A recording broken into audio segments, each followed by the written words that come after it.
Good afternoon, Jane. Good afternoon, ma'am. Okay, Jane, can you tell me about yourself? My name is nabuye. I am 26 years old. I'm single and I'm from Banawi, Ifugao. I have a few questions for you to answer, so let's start. Why do you want to work as a maid? I want to work as a maid because I want to help my family needs. Why you choose Malaysia when there is a lot of other country? I choose Malaysia because it's near in the Philippines and it's beautiful country. How are you qualified for this job? I am hardworking, disciplined person, patient, and honest, ma'am. May I know what your educational level is? I am high school graduate, ma'am. What is your recent working experience? As a housemaid in my sister's house as take care of twins. Have you Children. worked abroad before? No, ma'am. Do you have experience of taking care of infant? Yes, ma'am. Okay, how about children? Yes, ma'am.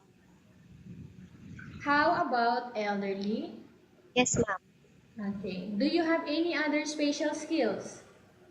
Yes, Are you willing to learn new skills? yes, ma'am.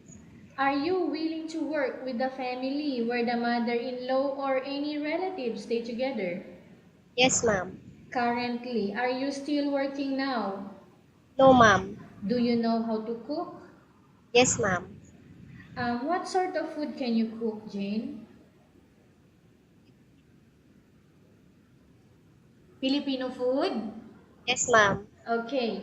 Are you aware that you will have to do washing, cleaning, ironing, and cooking? Yes, ma'am. From all the house chores, Jane, that I mentioned to you, which do you like most?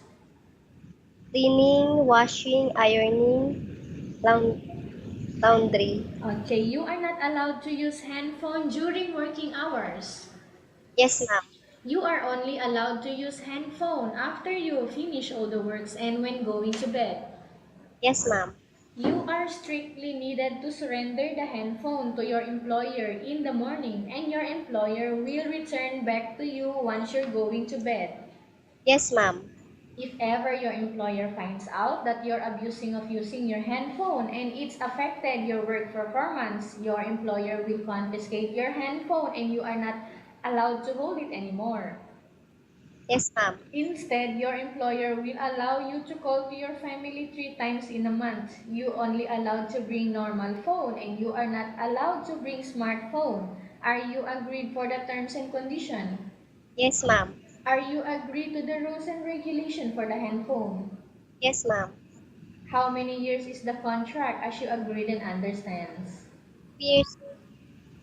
Can you describe for me your ethics, your attitude? I am patient, hardworking, and disciplined person. How can you assure to us that you will work hard in Malaysia? I I work hard because I want to help my family and I will follow your rules and regulation and I will follow what you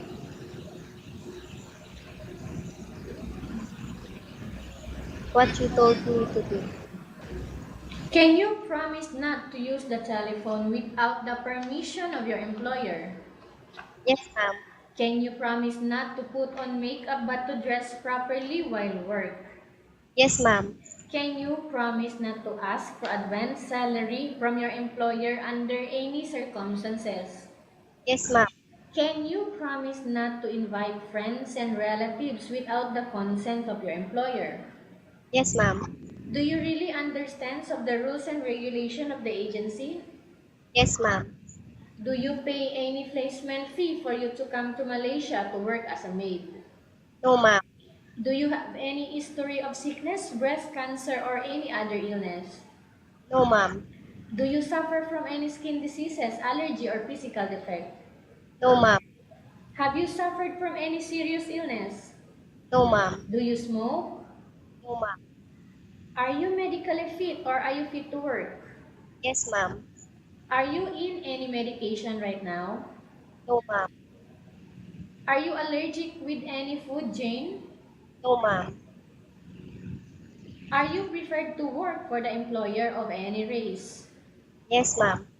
Are you preferred to eat the type of food taken by your employer? Yes, ma'am. Are you afraid of being left alone in the house? No, ma'am. Are you afraid of dogs or other pets? No, ma'am. Can you promise to work according to instruction from your employer? Yes, ma'am. Do you have any immediate family working in Malaysia? No, ma'am. Okay, Jane, we have finished our question section. Let's go to case study. I have a case study for you and I want you to answer me truthfully. Upon arrival in Malaysia within 6 months only, if ever any of your family members passed away, what will you do? I will continue my work, ma'am, until I finish my contract. Okay, how about the family members died in the Philippines?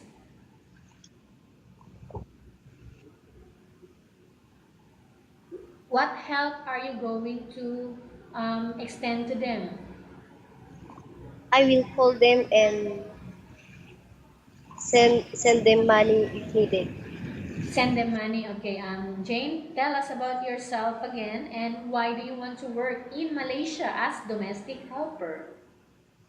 My name is Shane Nabuye. I am 26 years old. I'm single and I'm from Banao, Ifugao. I want to work in Malaysia